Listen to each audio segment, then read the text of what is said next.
Greetings. My name is John Peterson. I'm the Executive Director for School Administrators of South Dakota. Today's June 1st, 2010. Where have the past 2 years gone, Tom Oster? Tom Oster is the Secretary of Education. Most of you know him well. He's been our secretary for it'll be 2 years in November. Tom, any comments on the last year and a half? Has it gone quickly for you? Well, thanks for having me for this, John. It has. It's gone extremely fast. I can't believe where the time has gone. But one thing I have learned over that 2 year period of time is we sure have got some great administrators and school teachers out there that are doing a great job. That's good to hear that from the Secretary of Education. Tom, there's a lot of things going on legislatively, or I guess there were a lot of things. But one thing that we did last year, there was legislation that required standards to be developed for teachers. And I know there was a committee appointed, and I'm on that committee, and I've received some communications. I think we've got our first meeting coming up here next week or in the near future.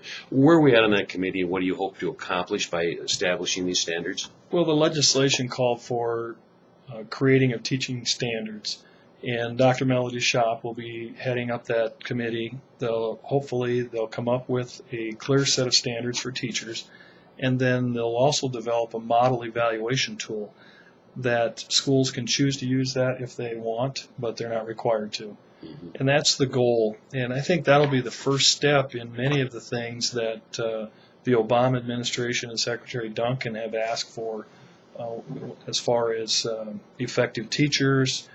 That's one of the 4 pillars of reform. They've talked about tying student performance to teacher evaluations. Certainly we're not there in South Dakota, but we think that that's going to continue to be a push. Hopefully we can design that in South Dakota, we being teachers, administrators, the department, can design that is looked on favorably by all. Mm-hmm. Now, Tom, we're going to, number one, develop the standards, and that's understandable. I mean, it's something we should have done sooner in South Dakota. But also this evaluation system. It's my understanding that this will not be a standard teacher evaluation form for all schools in South Dakota. That is schools correct. Still have the flexibility. Yes. To determine what type of instrument they want to use for teacher evaluations. That is correct. And if you remember the legislation, it also allows for evaluations every other year for Right. tenured teachers, not every year. Yeah. Certainly school districts can choose to do it more often, but they're not required to do it any more than that. And again, it is just a model. It's schools can use it if they choose to.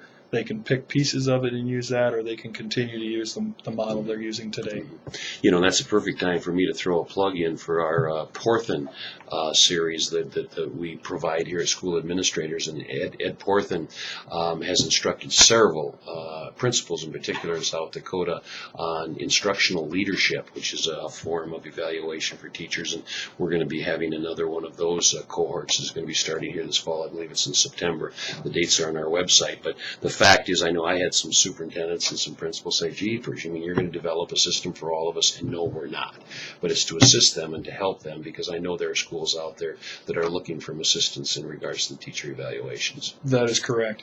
And this is for teachers, this model is, but obviously we'd like to get to the point, too, where we have a model for effective leaders. Yeah.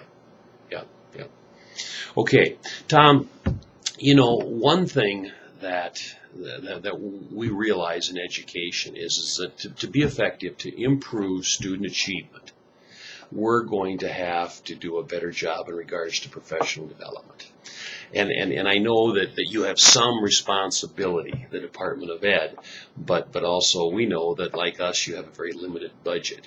Is the department working on anything? Is there anything out there to help schools in regards to professional development, to assist them in their quest to help kids? I'm glad you brought that up, because we have just concluded our strategic planning for the next 6 months at the department.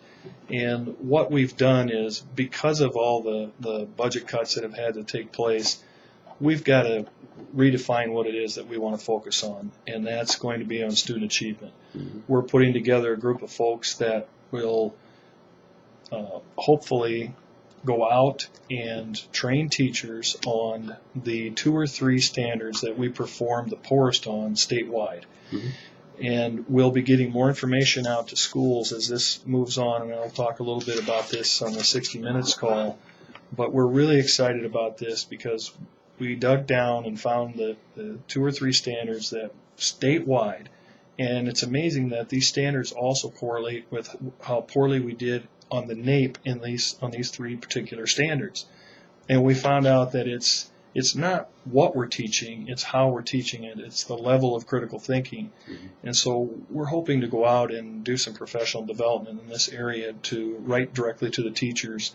And we think that it'll have a dramatic impact on our test scores. Mhm. Good. Now, Tom, I received an email today or a reminder that you're having a state board meeting, I believe, on Friday of this week. What is the purpose of this board meeting? Can you share it with our audience? Sure.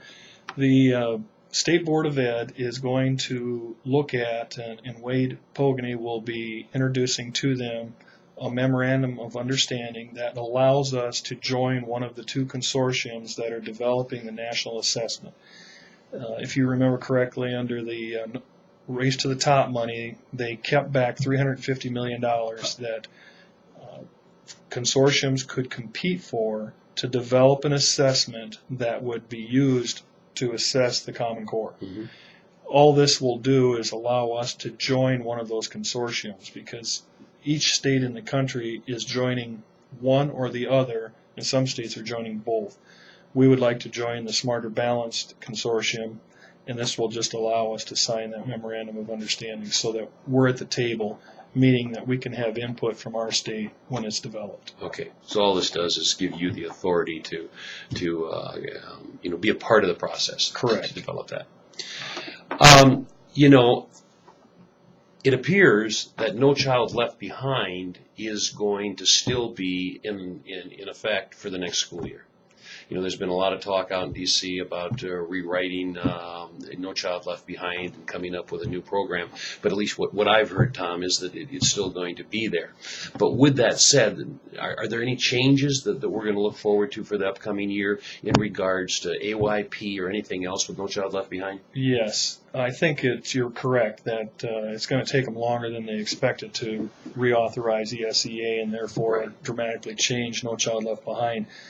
2 major changes that will affect our state is that the federal government has required us to change our graduation threshold from 80% up to 85%, and that will certainly impact some schools.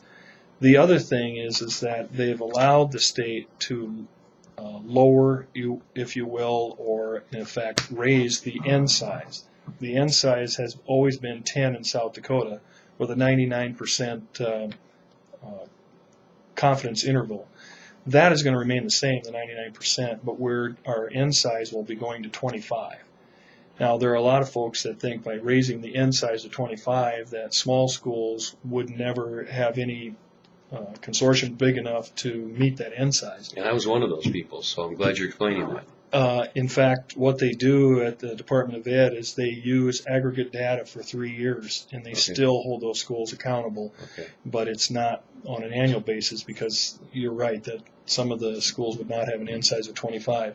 This request actually came to us from large schools asking that we raise that N size for a couple of reasons. One is so that we can identify children that are on an IEP, and to also not put schools into school improvement because of that one segment of our population. So I think it'll be good for schools.